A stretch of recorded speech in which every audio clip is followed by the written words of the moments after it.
Hello, this is Real History with Melissa, and it is November the 9th, 2023, and I am here today with Neil Foster. Hello. Hello. How are you? All right. Aches Good. and pains and all that kind of usual stuff. We're older people, but there you go. These things happen. We survive. That's right. We live to fight another day. Yeah. Actually, it just came into mind. I was in Walmart today, and a few months ago I bought stuff online from this kind of a decent company, like all organic, like dried milk powder, dried cheese powder, that kind of thing, like 10-year storage. And Walmart now sells it. Big shelf of it, all this long-term storable food. I thought, isn't that interesting? Why would Walmart be selling that? Are they trying to tell you something? Because they don't want you buying stuff that's going to last 10 years. They want you to buy stuff that you're going to eat today and come back tomorrow for more, don't they? Well, I would think so, but on the other hand, they're probably seeing that the kind of prepping mentality has really taken off in the last few years. Yeah. It's money to be made, so why not get in on it? Yeah. Well, I bought some anyway. So I saw it there. I thought I'll have some of that. Yeah, I'll buy a tin of one of these. It's like one of these like big coffee size drums of stuff. I've got a chili mix. I've got some dried peppers, and I've got cheese, and I've got dried milk and dried egg powder. So I'll just keep going and stock up. And if I'm still alive in 10 years' time, I'll be doing all right. So if the food lasts that long, we're okay. Anyway, that's an aside. Well, that's good. So anything else in the like gardening, chicken, fishing, ketchup? Chickens are on adult food now. They're all they're getting big and noisy and practicing egg laying, I think. Oh, good. But, no eggs yet. But I watched a video about how to train your chickens to allow you to pick them up, and we've got 8. I've got 6 of them kind of mastered, and the 2 red ones are the fussiest and most skittish. But they're always the first ones to the door when anything's happening. Mm-hmm. But you've got to treat them like you're the rooster. Mm-hmm. And you've got to kind of get hold of them and kind of push them down a bit as the rooster would to kind of make them subservient. So you got to use a little bit of carrot. You give them like a treat, a chicken treat, and then they'll come over, and then you hijack them or kidnap them and right, okay, I've got you now. That's it. So they're all right. They're fun. Yeah. Fun to have. Well, I remember a couple of months ago or 3 months ago we were talking, and this was just about the time that you thought they might be ready to start laying eggs. So yeah, we're pretty close. But it's coming into colder weather, and generally chickens' egg laying kind of slows down in the winter. So we might have to wait till spring. I don't know. We'll see. We might get a surprise the next week or so. Who knows? You have sent me a few interesting things, and I think it might be good for us to touch a little bit on something that you sent me, the Covert Human Intelligence Sources Bill.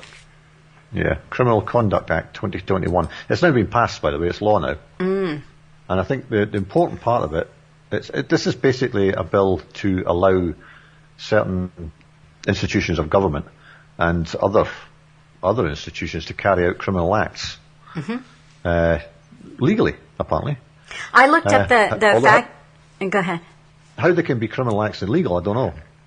that's a nonsense. It's sort of like if the police use an informant or something like that. But the fact sheet that came out about almost 3 years ago now, that was, as they were trying to get more of this passed, it said covert human intelligence sources, the CHIS, are crucial in preventing and safeguarding victims from many serious crimes, including terrorism, drugs, and firearms offenses, and child sexual exploitation. Participation in criminal conduct is an essential and inescapable feature of CHIS use. Otherwise, they will not be credible or gain the trust of those under investigation. So basically, this is the legal framework for allowing people who work for the government to commit crimes. Mm-hmm. And there's no limit on the criminality. I mean, this could include murder. Mm-hmm. There's no actual limit to the criminality they can carry out. So, I mean, as I say, there's no law, is there? If all these people are above the law, which they clearly are, if they can commit criminal acts and not get in trouble for it, then what are the public supposed to do? Why should we be obeying the laws? Well, if it's good enough for them, it's good enough for us, right? That's right. The piece that you sent me, it was called Part 1A, and it said relevant authorities for the purposes of, and it gave you all of the sub things. That's the one I'm looking at right now. Yeah. That's the important bit. Yeah. Well, do you want to share that? Yeah, I mean, A1, any police force in the UK, I guess that is, so that's Scottish, Irish, Welsh. There's only one police force in Scotland, so that's how they cover everything up. The National Crime Agency and the Serious Fraud Office. So then it goes on to the intelligence services, any of the intelligence services. Now, we don't even know how many intelligence services there are. We only know about MI5, MI6, all the ones in James Bond movies. But there clearly are many, many more. You talk about 77th Brigade. There's one. Mm-hmm. GCHQ. All of these entities. And you can guarantee there are many, many other ones that we'll never, ever hear about. That's right. So it moves on to the armed forces. So there you are. There's cover for anybody in the military killing anybody illegally, which would be deemed illegal. Just to repeat this, to reiterate, any of Her Majesty's forces. Now, forces doesn't necessarily mean military either. Yeah. It says the armed forces, but you get armed police officers as well. You get armed special operations people. They're not necessarily part of the military. Right. It just says the armed forces. Now, and it's got the armed forces here, and I notice they're not capitalised. Like you've got revenue and customs, which is capitalised. Police forces isn't capitalised. Intelligence services isn't capitalised. Mm-hmm. So it's a kind of, the page is grey. There's a lot of grey areas in here. Yeah, so the armed forces, again, anybody with a gun, right? Yeah. Anybody who's got the legal authority to carry a gun. Yeah. Well, that could be anybody. Revenue and customs. So there's a tax office, the IRS for the Americans, can criminally act to put you in prison for some perceived tax abuse or fraud. If they want to go after you, they could send money into your bank account or whatever. Yeah. And say, where'd you get that? I say, well, I never put it there. Yeah. Oh, well, how have you got it? Where'd it come from? It's just... this is really astonishing, Neil, but it's... Yeah, government departments. The Department of Health and Social Care. What could they possibly be doing that would be illegal? Is that how they get away with it? Because this was it's passed. Here. That's right. This is passed. This is in law. So are all of these people that did this going to get away with it now? Because, well, they just didn't know, right? The Home Office. So that goes back to the intelligence services and stuff like that. The Ministry of Justice. So there's the Ministry of Justice who's supposed to uphold the law, being given carte blanche to commit any criminal offence they want. Mm-hmm. In search of justice. Mm-hmm. And in the U.S., this would equate to all of the FBI, all of your attorney generals, and many other departments that would fall under. Yep, judges can break the law. Grand juries, all that stuff. In other words, the bottom line of this is we can break the law to protect you. Yeah. And it's. Yeah. If I could break the law to protect us, then you can imagine if enough people got the right idea, then none of these bills would be getting passed because there was nobody left to pass them. Well, go ahead and share the other bodies. Other bodies, yeah. The Competition and Markets Authority. So they can, if you have a good idea for a business, they're going to make sure it doesn't get anywhere. They're going to accuse you of fraud or stealing patents or something. The Financial Conduct Authority. Since when has that ever worked? That's always been criminal, so it doesn't really matter, does it? The Food Standards Agency, you could say the same about them.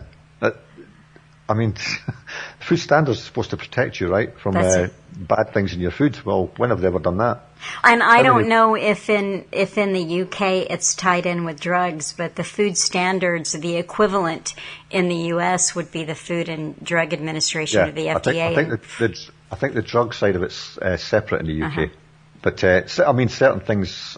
I think vitamins and stuff like that are still, or like supplements. I think they come under the Food Standards Agency and stuff like that. So again, they could come out with any. If somebody came out with a cure for cancer, say, and this crowd could go around getting all these fake reports and stuff and accuse this guy. And the Gambling Commission. What kind of? You can only. I saw a Gambling Commission in this, and all I can think of is casinos and gangsters. Mm-hmm. getting away with crime, money laundering. Sure. That's all I see with that, because most of that kind of thing is money laundering, as far as I'm aware, or my opinion is. All the money that goes through casinos, it's just laundry money, isn't it?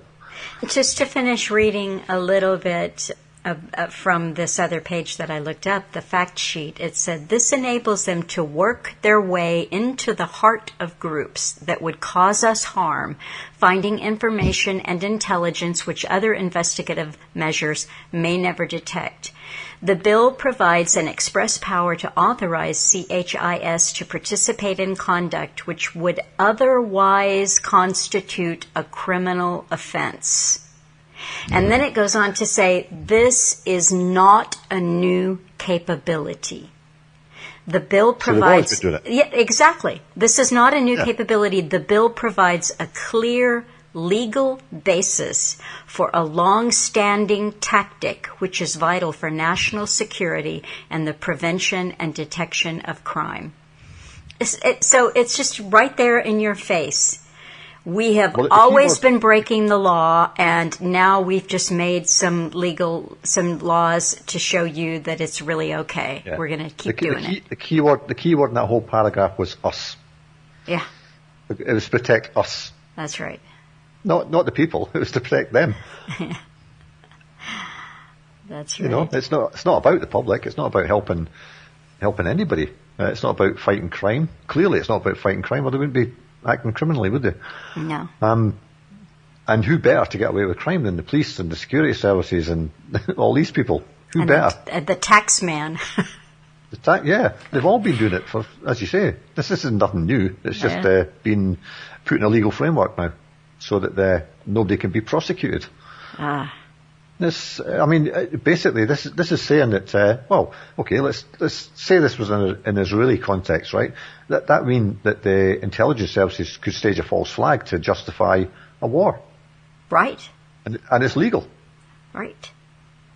So that's what we're looking at, yeah? Because the language right there says safeguarding victims from many serious crimes, including terrorism. So you stage something because, we had to go after them. We finally had to get in there and get rid of them. And we needed an excuse, so we blew up a church or a mosque or something. But interesting, it says it's to keep victims safe. Well, if they're a victim, they're not being kept safe in the past, have they? They're already a victim. So you're too late. You know, but yeah, I mean, it's if this wasn't in black and white, and you tried to tell us to somebody, and you couldn't show them this, they would not believe you. They would not believe you. No. And I doubt this is unique to Britain either. Oh, I expect that you're right. I don't know if there's any legal framework like this in place in the States, for example, or any other country, but certainly the criminal element of it has always been going on. Well, that may be something that we have to. I'm looking at the calendar right now, and you'll be back on the 7th. Oh, hey, and that's Pearl Harbor Day, so he'll be back the 7th of December if we can make that work out. Okay, I'll need to work on that because, as far as I know, I'm only going to have Sundays off. Oh, that's right. You're going in your busy season. Yeah. Yeah. So I'm not sure how we're going to work that because I've only got one day a week off, or a lot of stuff to do. But we'll try and fit it in somehow. Okay. Well, even if we, I don't want to. If you can't do it, that's okay. But even if we did a short episode, maybe what we can do is pick a subject and do it before then. Just pick one subject and kind of go through it a bit. Not any of the news stories that are going around just now, but something that's not going to have a time limit on it. Kind of thing. Well, I kind of like the idea of investigating this in the U.S., but we'll have other ideas. Pearl Harbor Day. We could talk about that kind of thing. Another false flag, yeah. Yeah. Well, I guess if we put that out, maybe the 3rd of December. We could do that. I like the idea of covering Pearl Harbor Day because, cover false flags. Absolutely. Cover false flags and how they've been exposed. That's right, and everybody gets their Pearl Harbor event. Yeah, or the 9/11. They called October 7th Israel's 9/11, didn't they? Yes, they called it their 9/11. So, the 9/11 is the new Pearl Harbor.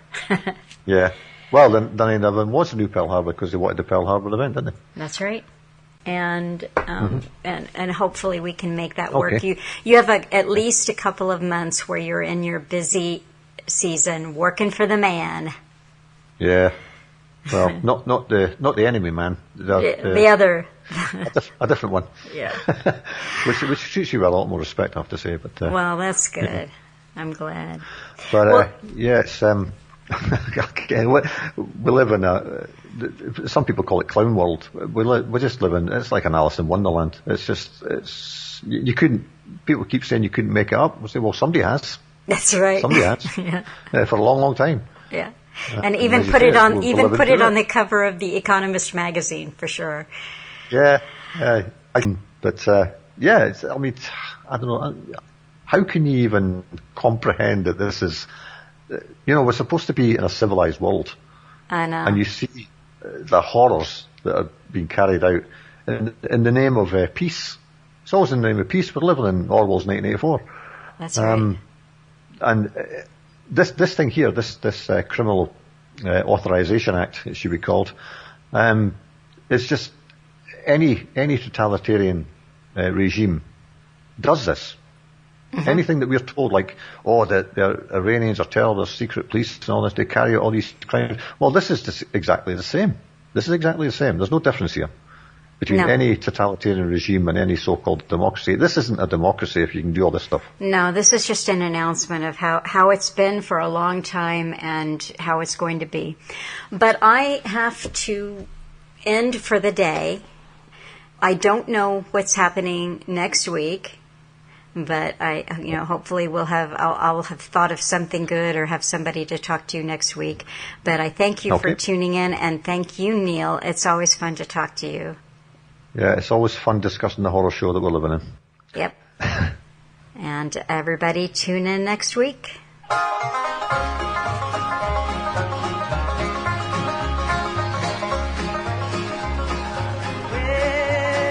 I've got something that the world didn't